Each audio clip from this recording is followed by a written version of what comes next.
Bung bung. Feeling tired? That. Perk up and level up with Bung Bung Coffee's delicious modern dark roast. Your favourite brewer's favourite brew. bungbungcoffee.com.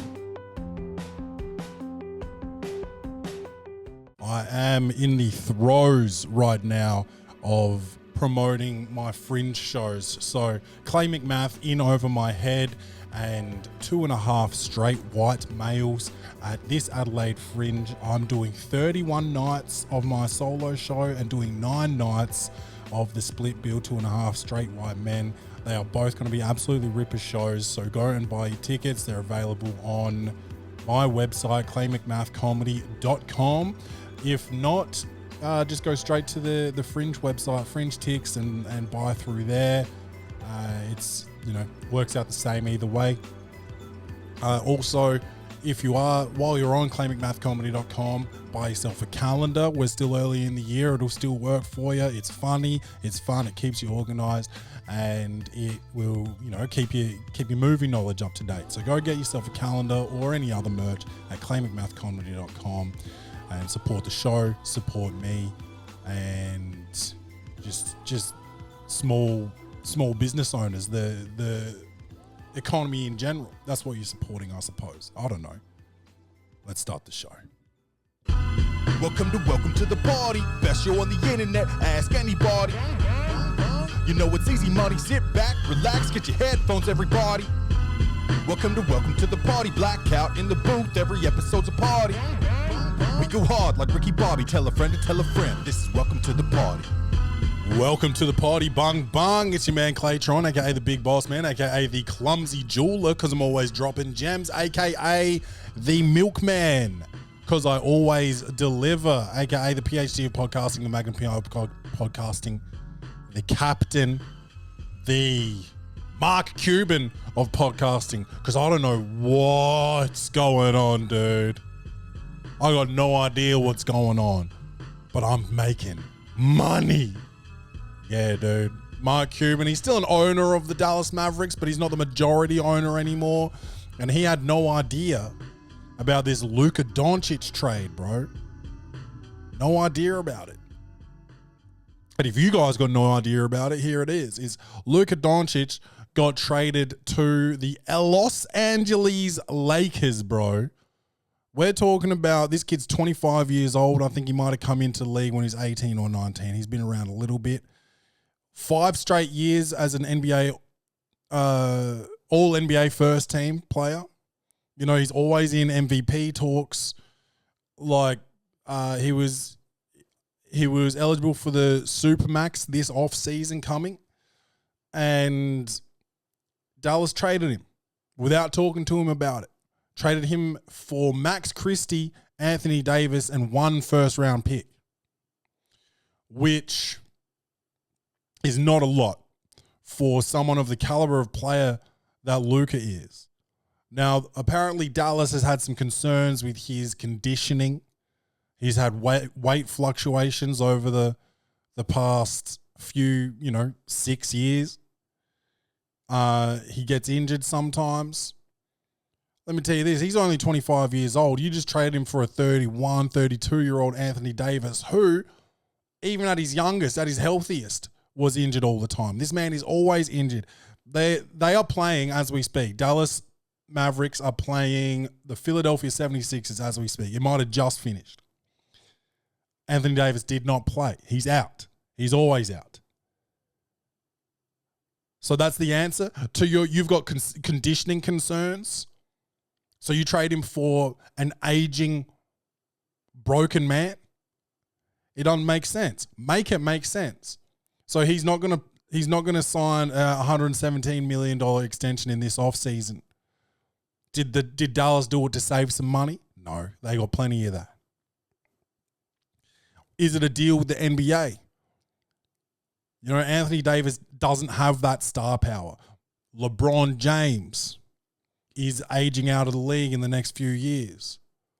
Who is going to take over? Who is going to be the new face of the Los Angeles Lakers? David Stern famously said that his ideal finals matchup would be the LA Lakers versus the LA Lakers.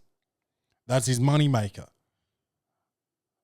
Are all of the owners sort of in cahoots? You know, there's profit share in the league. You don't just make money off of the Dallas Mavericks. You make money off of the NBA. If the NBA makes money, you make money. Was this move an NBA move rather than a Dallas Maverick move? Because it doesn't make sense from a Dallas perspective.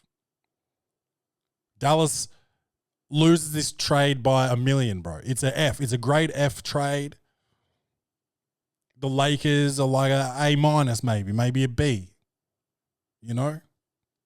They still don't have a true center, so you can't give them an A.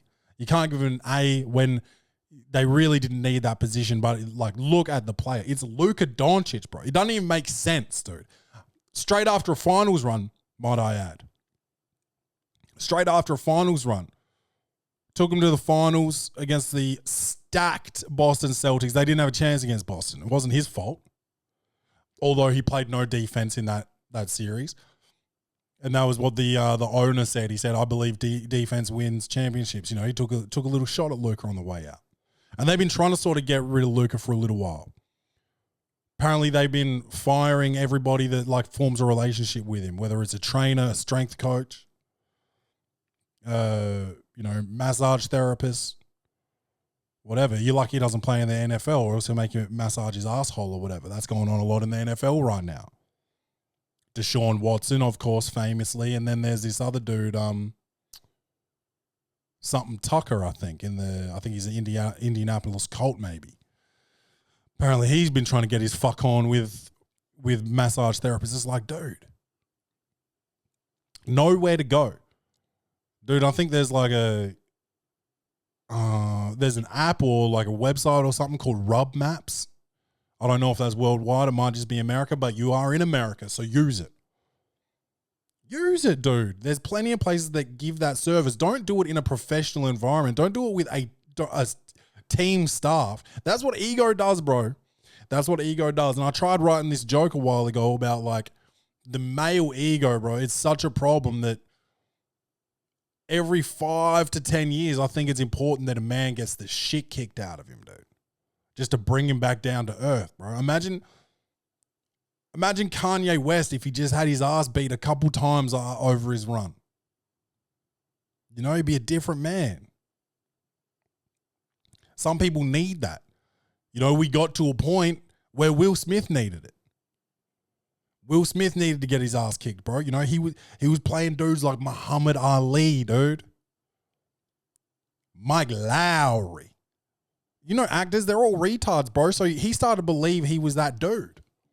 Bang, Chris Rock makes a little joke about his balding wife. He went up there and slapped the shit out of him. Now, conversely, I don't believe that Chris Rock needed to have the shit kicked out of him at that point. He was just making a joke. Yes, it was about a bald woman. It was funny. And also, he was comparing her to G.I. Jane, Demi Moore. Like one of history's hottest bald chicks. And bald Jada is still hot. So no, I don't think it was time for Chris to get the shit kicked out of him yet. But I think once we saw that slap, I think Will should have copped a beat down. I think would have brought him back down to earth. And yeah, he cried in his acceptance speech. Don't care, bro. Too late. You still need to get a couple boots to the fucking abdomen. Do you know what I mean? Like the male ego. If life isn't beating you down enough, you need a physical beat down. That's what I'm trying to say. Like, I don't need a beat down every 5 years at the rate I'm going at. Now, things are fine. I've got a beautiful girlfriend. I've got a beautiful son. And I've got somewhat of a comedy and podcasting career.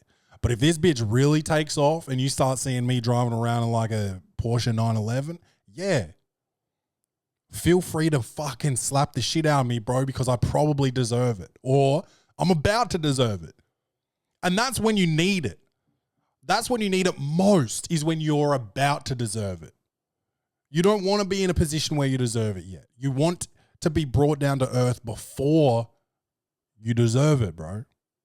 So as soon as you can see me walking into the dealership. I haven't even bought the 911 yet. And you're like, oh, that's what he's doing? Hold on, pull over, babe. I need to go in there and smack the shit out of Clay before he fucking starts thinking too much of himself. And that's what I mean, dude. And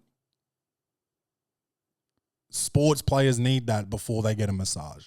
I think they need, if you're going to be getting a massage from a team massage therapist, I think they should have a team dominatrix.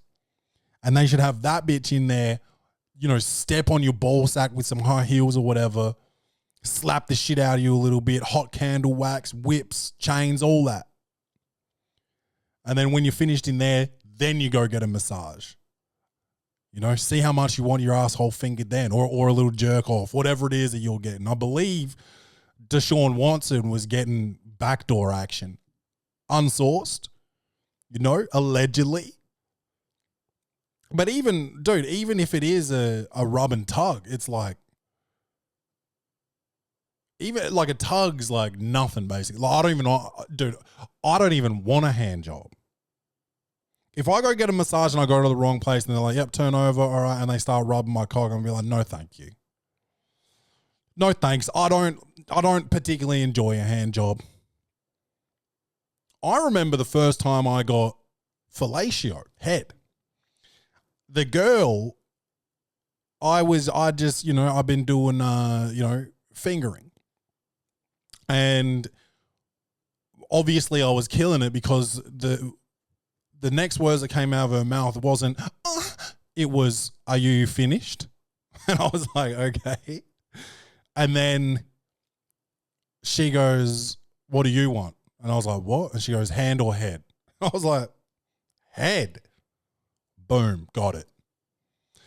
Because I don't want hand, bro. I got two hands. Yeah, I got a head, but I'm not going to, come on. They say that all like teenage boys have tried to suck their own cock. Not me, bro. Guaranteed not me. And I don't think that's even true. All teenage boys, gay ones, yeah, sure. Not me, bro. I don't really want to taste my own slab. And this is where, dude, when you're listening to the Welcome to the Poddy podcast, this is where we get to from talking about NBA trades, bro. We go from Luka Dončić to Deshaun Watson to my first blowjob. That's how it works, bro. And that's the train of thought. That's the train of thought. But I don't see how this trade makes sense, honestly. I think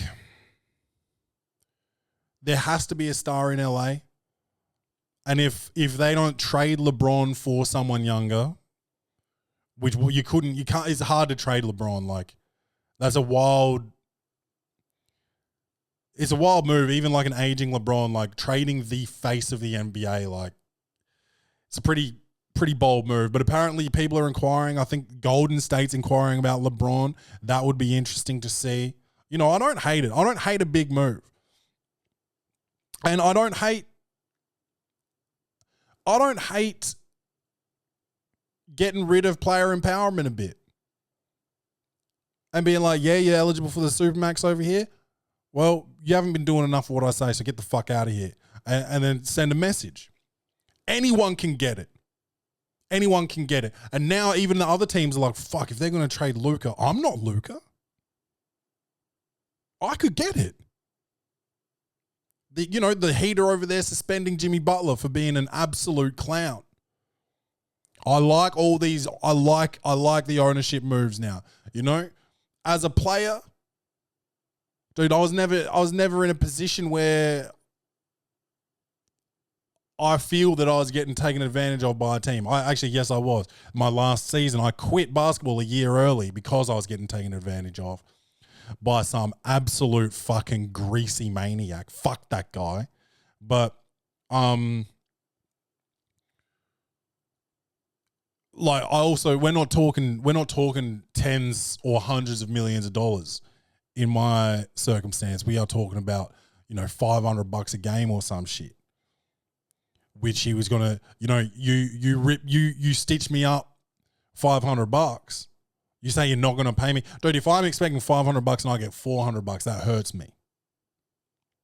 So, yeah, I wasn't gonna fuck around and play for that guy. But like, when you start thinking you're above motherfuckers, you're above the team, you're better than the staff, you're better than the head office that signs your check.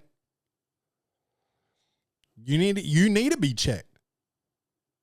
And I'm very interested to see how this whole Jimmy Butler thing plays out. I think they've got him suspended without pay at the moment, which I love, bro. Dude, because you sign a guaranteed contract, but he's at the point where he is actually in breach of some of his contract. Player resting and all that shit is annoying to me. How a motherfucker like Joel Embiid can play 50% of his games over his career and still get paid full freight. I don't like that. But if your contract allows it, then fuck it. Get paid, man, I guess. It's not good for the fans. I'm a fan. It's not good for us. If you're playing half the games, bro, that sucks. But if you're Jimmy Butler and you're carrying on at practice and you're missing team flights and shit, all right, bet. Now you're suspended without pay. And I like that, dude. I like it. Motherfucker's got problems everywhere he goes.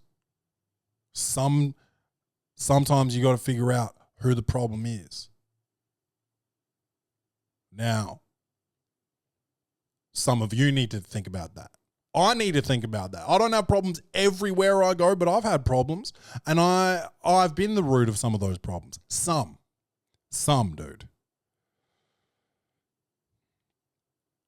But, yeah, dude, I just I cannot believe Luka is at the fucking LA Lakers. Are the Bulls a big market team in Chicago? Does that count? Why can we're blowing it up. We've sent Zach LaVine to Sacramento. So now Zach LaVine and DeMar DeRozan are back together in Sacramento. So Sacramento's done. They've tried that experiment. We saw how it ends. It ends at about an 8 or 9 seed. Now, did we have Domantas Sabonis? No, we didn't. But no, I don't think we can expect much out of Sacramento from here. The Bulls have to be blowing it up at this point. Have to be. Who's our best player now? Kobe White. Yeah, bro. Surely I think we got Kevin Huerter and just nothing. We got nothing really. I'm hoping next season we are one of the worst teams in the NBA and we can get some type of first round pick, or lottery pick, or first number 1 pick. But what we are going to miss out on is this year's number 1 pick, Cooper Flagg, which I wouldn't have minded to see. But I think maybe Utah's going to end up with him because Utah suck ass, bro. They suck ass, dude. And that's just, that's how the cookie crumbles sometimes in the NBA. Someone's got to suck. But I feel sorry for teams like that. Like Utah's never going to win a chip. Their one chance was with Carmelo and John Stockton, and that was when Michael Jordan was running shit. Trailblazers are never going to win. Atlanta Hawks, Memphis. Who else you got? Like the Charlotte Bobcats, Orlando, Indiana. I'm talking about like small cities. I'm tempted to say Cleveland, but Cleveland are ripping it right now. But I don't see how they beat Boston in 7 in the East. But yeah, there's a bunch of teams that just will never, just based on where they are, will never win a championship. Like, yeah, sure, Dallas got one. Dallas is a big city. And they had Dirk Nowitzki. They had Vince Carter, I think. They had Jason Kidd, I think. They had a little squad down there. Sacramento is one of these teams that will never win it. They had their chance too. Chris Webber and them. Coming up against Kobe and Shaq. Sorry to hear that. During I think this was during the time that dude was fixing games. What's his name? Donahue. Anyway, that's a lot of NBA talk to start off the Welcome to the Poddy podcast, man. What's been going on since last week? I can't even think, dude. I've been in the throes of fine-tuning my Fringe show. Oh, dude, I had a gig last week. So last episode, I think I was talking about how much I ripped it while I was in Sydney. I come back, I do a gig in Adelaide, and I did 20 minutes and bombed my dick off for 20 minutes, bro. Bombed. Now, the room wasn't great. It was down at the beach, huge windows, no curtains. Like people were sitting in there like this with their, some people had sunnies on and shit. Like that's not ideal, but you'd think it'd be better than 20 minutes of silence, bro. It was brutal. It was humbling. I'm getting better at dealing with shit like that. That would have ruined I wouldn't have slept, a few years ago if that happened. And now it's just another day. It's just another day at the office. Sometimes, you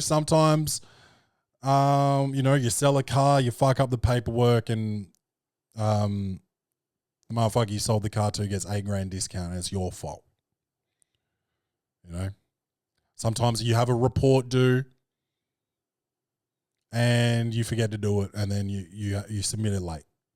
Sometimes we fuck up at work. I fucked up at work last Thursday.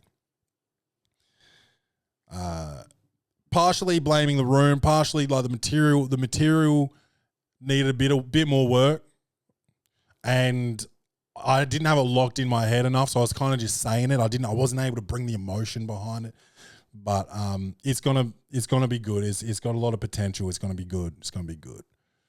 I got a gig tonight, going over the same shit. I won't be doing 20 minutes. I think I'm doing like 5 or 7 tonight, but. Yeah, that was funny though, man. It was funny to eat dicks that hard. After just talking so much shit on the podcast about ripping it, bro, and needing the sewing kit to come out to repair how hard I fucking ripped it, bro. So, yeah. Anyway, we are going to get into Clay's reviews now, and I hope you like this one. Comedy, action, horror. Will this movie win an Oscar? Set design, directing, acting, lighting, or costumes? This segment is Clay's Reviews. I will say this. While I was playing the theme song just then, I had a sweet, sweet sip of Bung Bung coffee, and I can't help but play the ad right now. I'm sorry.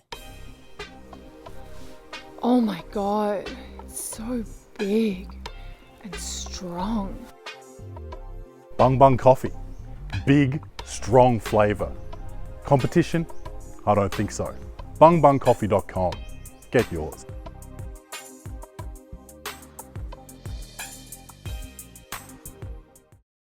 All right, we're here, Clay's Reviews, and today we are reviewing Hercules. I think it's a Disney movie. What's his name? Tate Donovan or something like that. I'm not going to Google it, but he's Marissa's dad in the OC. He plays the voice of Hercules, man. And I could hear it. And I couldn't quite lock in who it was. And then I looked it up and it was him. And I was like, yes, of course. And it's Disney, so there's singing, and he's a decent singer because I think when they cast people for these roles, they make sure that they can sing. Frozen, Elsa. I think Elsa or maybe Elsa's sister is Sarah Marshall. Forgetting Sarah Marshall. What's her name? She's married to Dax Shepard. Kristen Bell. I think she's Frozen. She can sing. But there's a difference between being able to sing and being able to do like a Disney sing song. Like sing-song singing or like writing a banger. Speaking of bangers, Kendrick Lamar, Not Like Us. 5 Grammys. Easy money. They told that little boy that he wouldn't drop. He don't want to do that. 5 Grammys on him. Easy money. He was like, he got 1, and they were like, Another one. Another one. Another one. Another one. 5, bro. You know he's got 20 Grammys, 3rd most Grammys of anyone ever. 3rd most Grammys. Can you please write into me, send me a DM, an email, leave me a voice message, leave me a damn video telling me why I shouldn't call Kendrick Lamar the best rapper of all time? Can you tell me that? Is he my favorite? No. Now check this out. My favorite movie is right behind me there, Pulp Fiction. Do I think that's the best movie ever made? No. In my opinion, we're looking at probably Interstellar. I think Interstellar, for me, blew my cock right off my front and stuck it in my back, bro. That's what happened when I watched Interstellar. But Pulp Fiction is my favorite. So the best rapper might be Kendrick Lamar, but my favorites like Big L, maybe Rakim. Eminem's even up there. Even though you can't really sing along to Eminem sometimes. It's just a bit much, but I just think he's got crazy skills, bro. Who else do I love? Nas, of course. And then if I could go one more, like,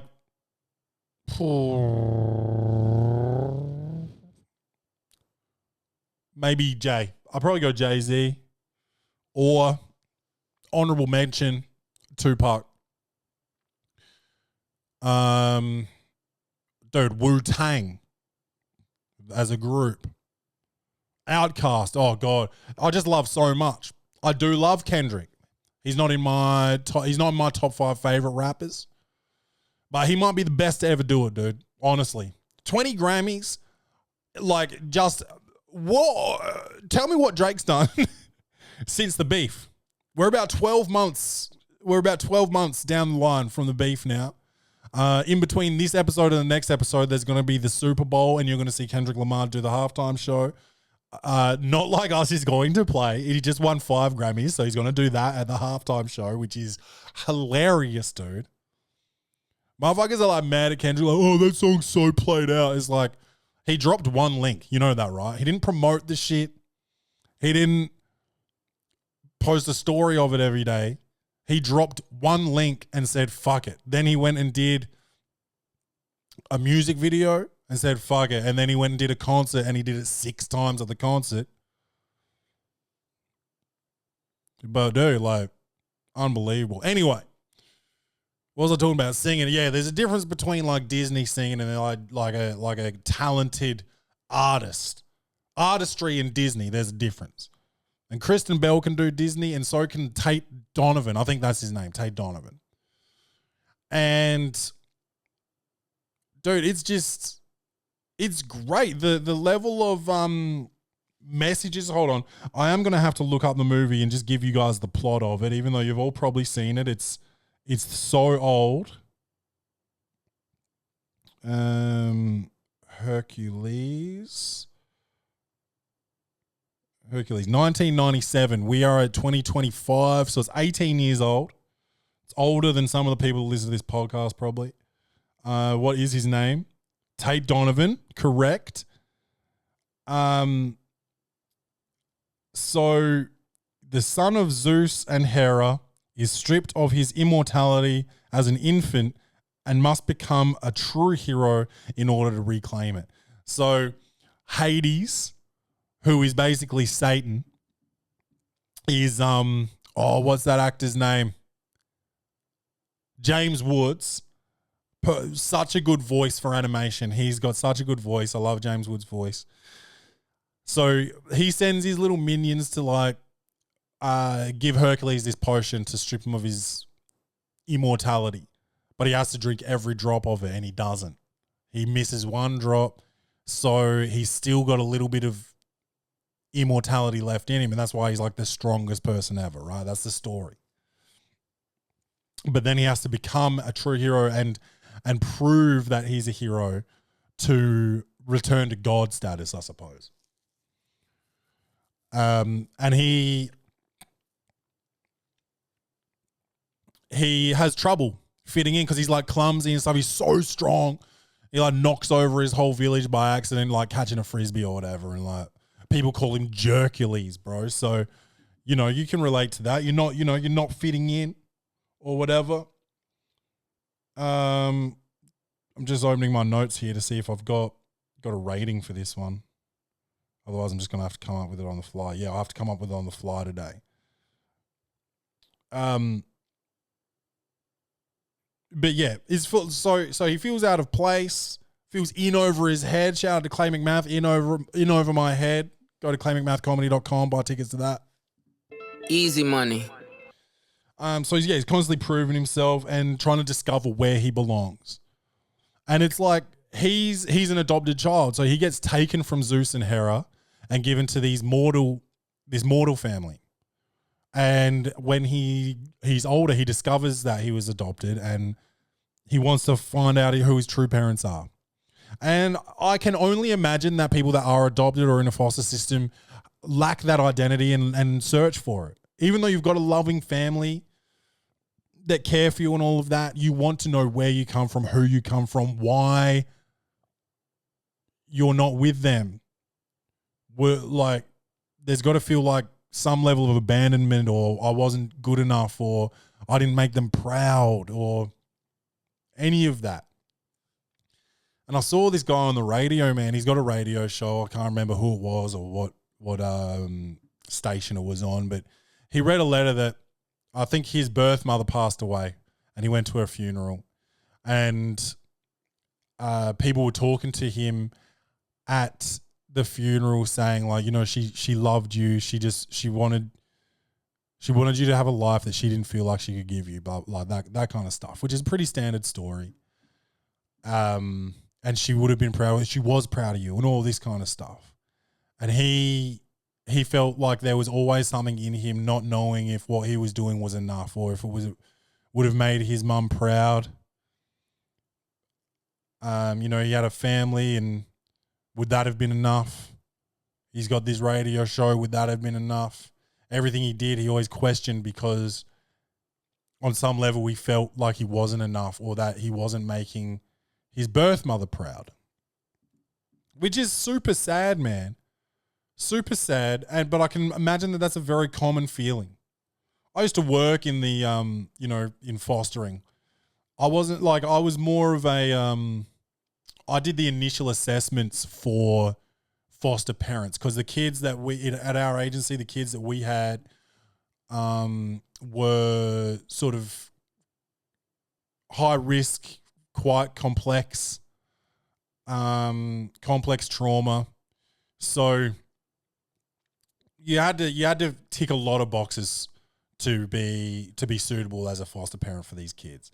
And if you had experienced trauma, like, it just wasn't really going to work unless you had, you know, how many years of therapy did you go through and all of that. And if no, I didn't go through therapy, it's like, shit. Well, nah, son, this is going to be triggering for you.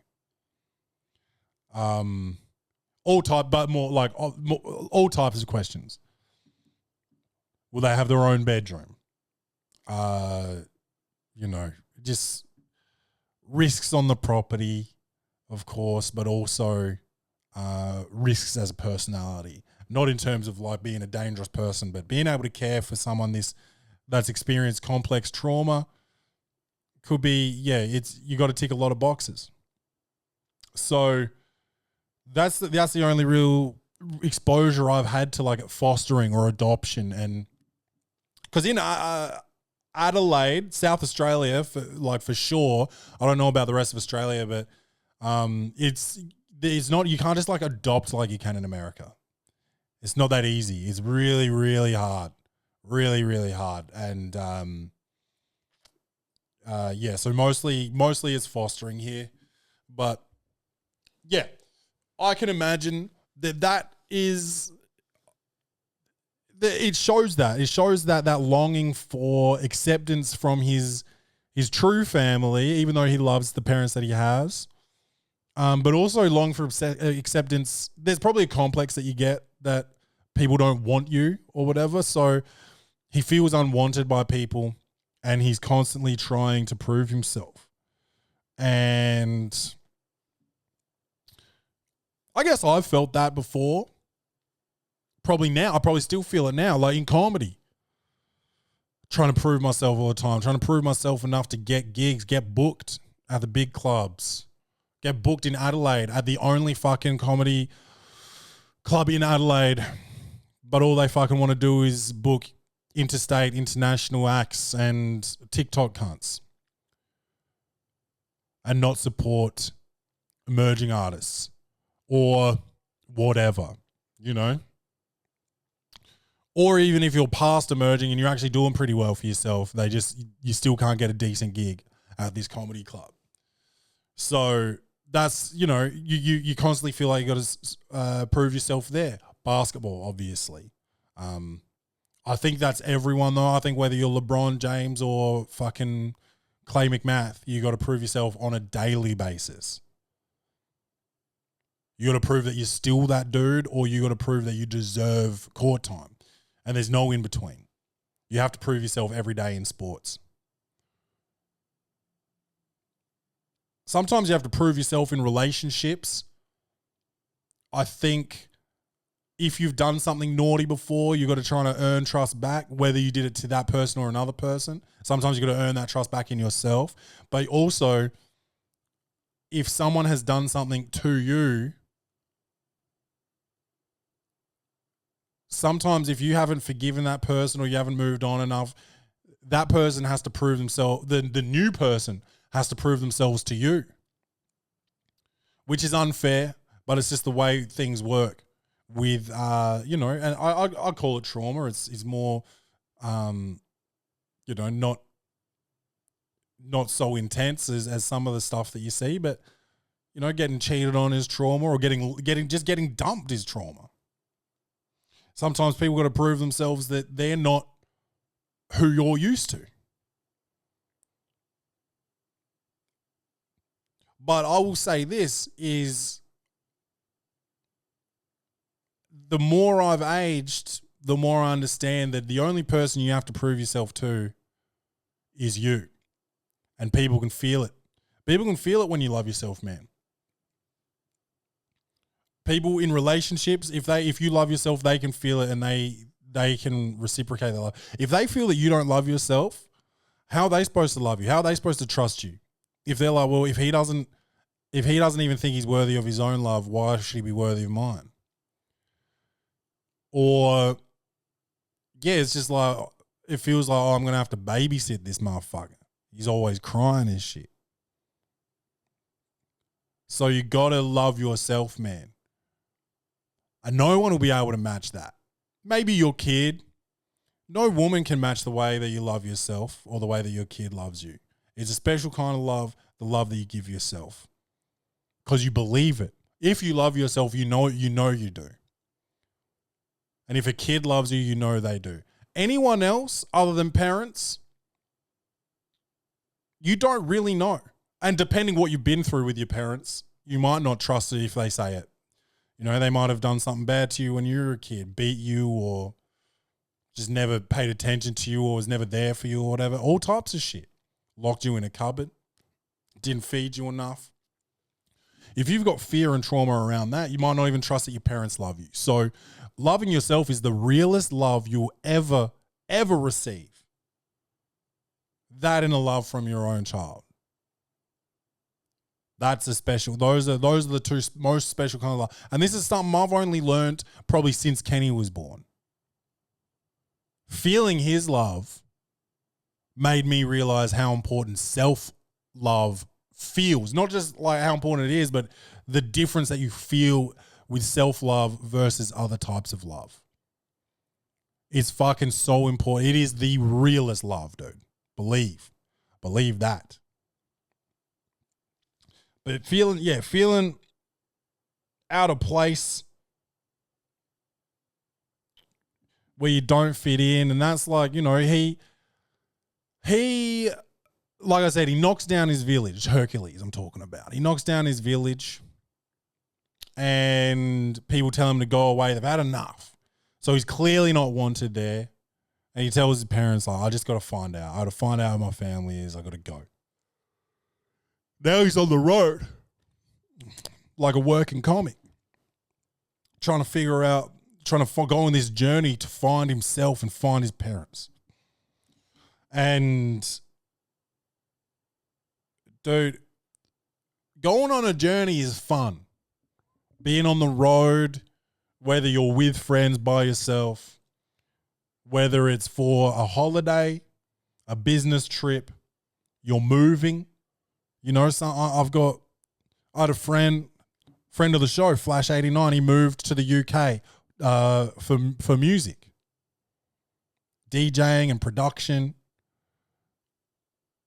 I know a lot of comics that have lived various places. Obviously, basketball takes you all over the world. I had to go live basketball. Because of basketball, I've lived in Canberra, Townsville, Albury,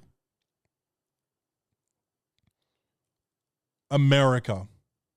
Lived 5 years in America, by the way, which is like just crazy, dude. And do you feel our place in America, dude? As an Australian, do you feel our place? Yeah, dude. And I've talked about this before, so I'll keep it brief. But like the expectations coming from an environment where like you play sports in Australia and your teammates are like your brothers, going into an environment where it's just everybody's looking out for themselves. I'm trying to get my minutes, my points, my stats, and get my career going. Everything feels like no one's in it together. I didn't really make any true friends over there other than roommate Dan, not to be confused with housemate Dan.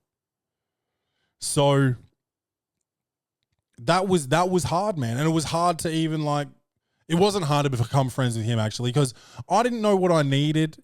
I was kind of expecting to be like almost like a hotel, you know? So I get there, I don't have any bed sheets, no linen, none of that shit. And Dan had extras and he's like, dude, throw these on your bed, man. Like, what the fuck? What a long trip. Now you got nothing on your bed. Here, take this. His first thing that he did for me was selfless. The minute I met him. And then the next 4 years I lived with him and that's what it was. And his family was the same. Took me in like I was another son. They got what? Is it 3 or 4 of them? There's 4 of them. It's Dan, Chris, Mike, and Terrence. And fucking Clay, bro. Unbelievable. That's the best thing I got out of going to America, dude, was Dan. My college experience was lightweight fucked, bro, to be honest with you. And people always ask how it was. And it's the same as when people ask you how you're doing and you're not good. And you just go, yeah, good, thanks. Dude, how was college? Was it sick? I'm like, yeah, dude. Fucking so sick. Dude, the bitches, dude. Oh, fuck. Oh, the fucking parties, man. Sick. Sick, dude. I made one friend in 5 years. Then you come back home and you spend a year just in your own fucking head, you know? You don't talk to any of your friends and shit back home. You come home and no one judges you. Everyone's just dope. And it's like, now I live back in Adelaide where I come from, because it's like, I knew I had good friends before I left, but when you leave and you come back and everyone's just like so supportive and dope, it's like, this is where I fucking belong, man. This is where I belong. And that's a good feeling. And that's what Hercules is searching for in this movie. Going like 0 to hero, man. Like, you know, an unexpected glow up. That's dope. He's sort of Hercules. He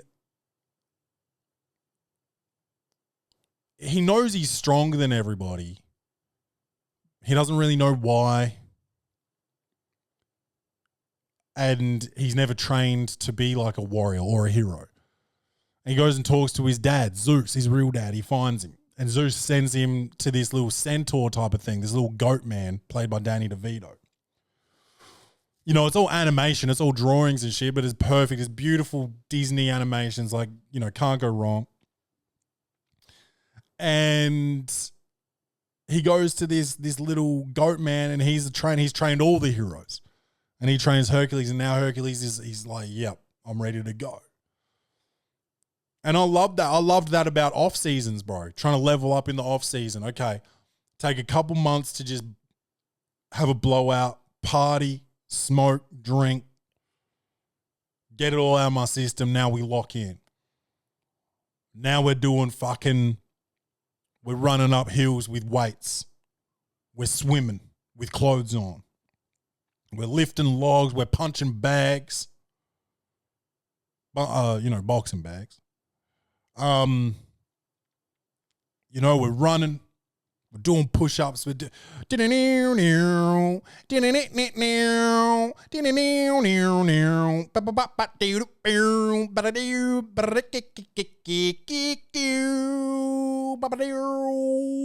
know, Rocky. You every off season's like a fucking Rocky montage. That's what Hercules had to go through, dude. They did a montage. And I had this one off season, bro, where I came home and I met this girl, a stripper, fell in love so quickly, dated her for 3 months, and my whole focus of my 3 months was on her.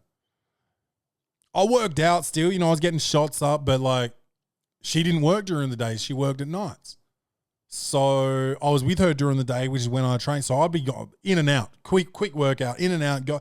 Now I feel like I've worked out. I did like an hour now with her. Rest of the day. Now she's working, it's nighttime, so I'm chilling.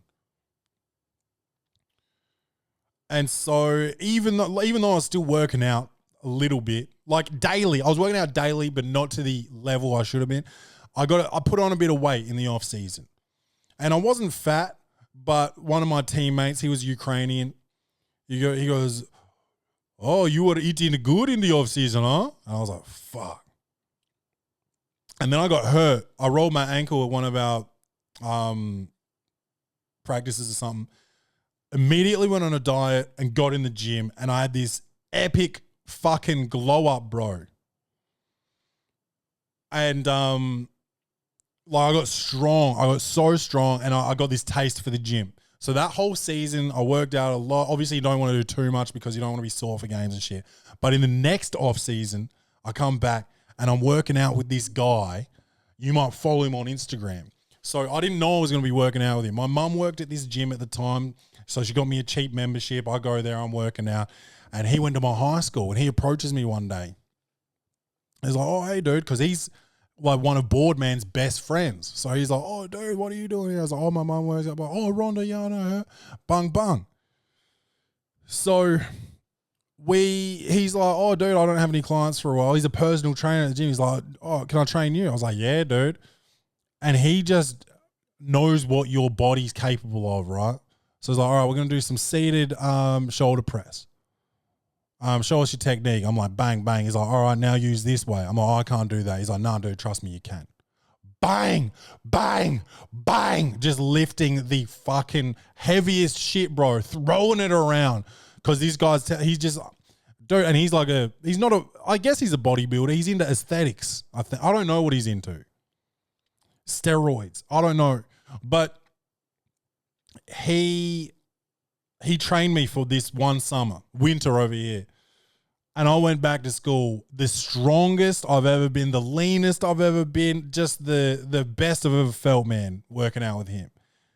And I felt I felt like Hercules, dude. I might have even said it at the time. I might have even been like, I'm like fucking Hercules, dude. Can't stop me. You know who can stop you? Your fucking retarded coach, bro, by not playing you. But that's another story. That nigga was like Hades, bro, but whatever. This motherfucker, there's a love interest in the movie, Megan or Megan, I think her name is. Meg. I think it's just Meg, maybe. She's one of the hottest Disney characters too. Before you go into Pixar, obviously you got Mrs. Incredible. She is built like a fucking Instagram baddie, okay?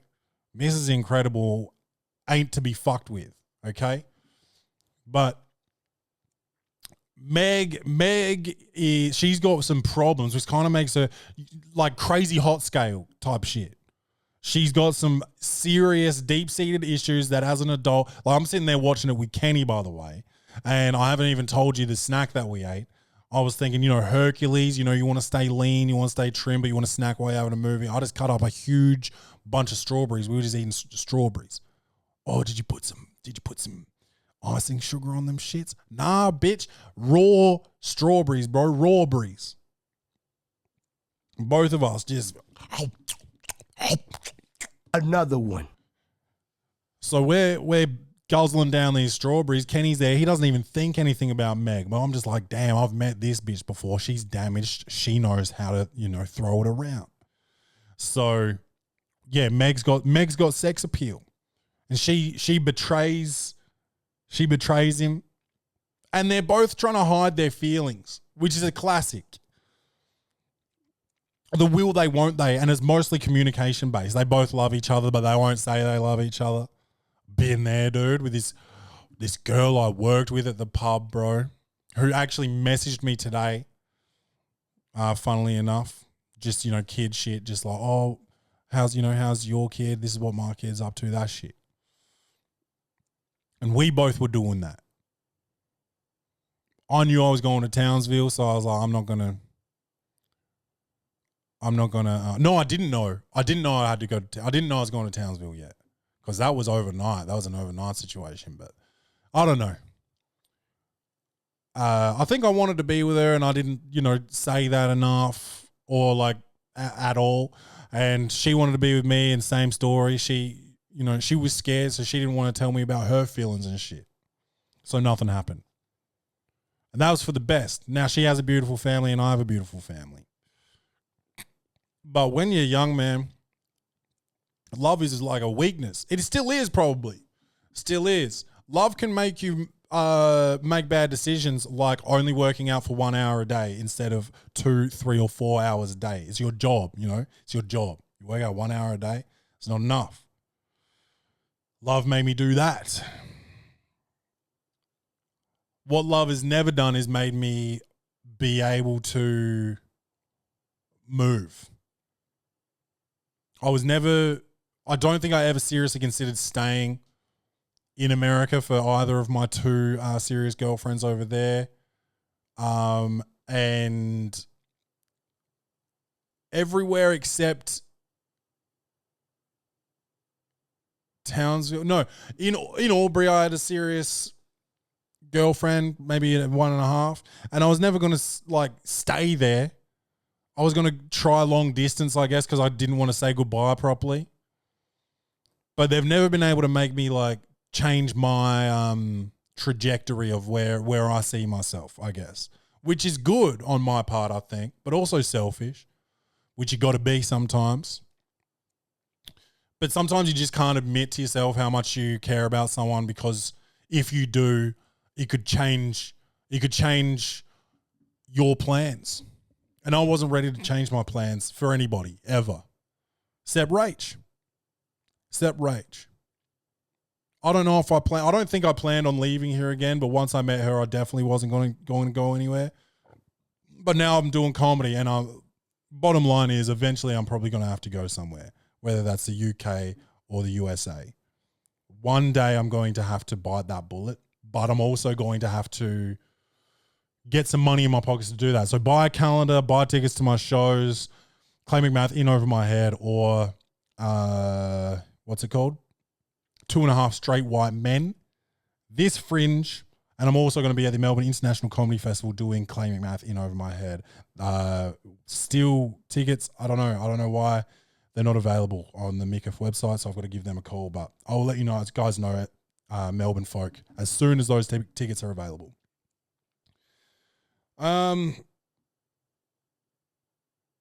Yeah, dude. But that's really it.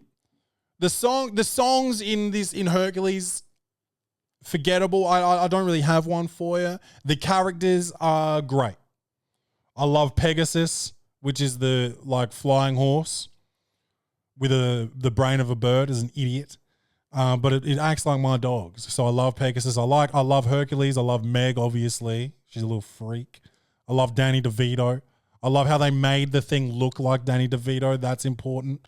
I love Hades. James Woods is excellent as a villain. This movie was great. For a kid's movie. If you have seen it, watch it again as an adult. If you've got kids, watch it again as kids. And by the way, I told you guys that like just after Christmas, Rach and I stayed in a couple of hotels with Kenny. And we were just watching whatever was on there. And we watched Billy Madison. And now Kenny loves Billy Madison. And he goes to childcare 2 days a week. And he was crying. He used to cry like every time. And I was like, does Billy Madison cry when he gets dropped off at school? Can't remember. And Kenny's like, no. And I was like, oh, well, you should be like Billy Madison. He's like, okay, but goodbyes are hard sometimes and I can cry. And Kenny can cry if he wants to. I was like, yeah, buddy. That is EQ, baby. That's emotional intelligence. Yeah, goodbyes are hard. Yeah, man, you're right. And you can cry if you want to, Cyndi Lauper. Hell yeah, baby. But I love you guys, man. Thank you for listening. Please cut me off right now, actually. Right now. I didn't even give a score. 7.5 out of 10 for this one, I've decided. 7.5 out of 10 for Hercules, Disney. I watched it on Disney+. You know what it is, claimingmathcomedy.com for tickets and for merch. Welcome to the Poddy on everything. Look it up, rate, review, follow, subscribe, comment, like, share. Everything. Just do all that for me. That's all I care about is all that. We're just trying to get the word out, grow the show, get our money out. Love you guys. Don't forget to love yourselves. And as always, bang bang.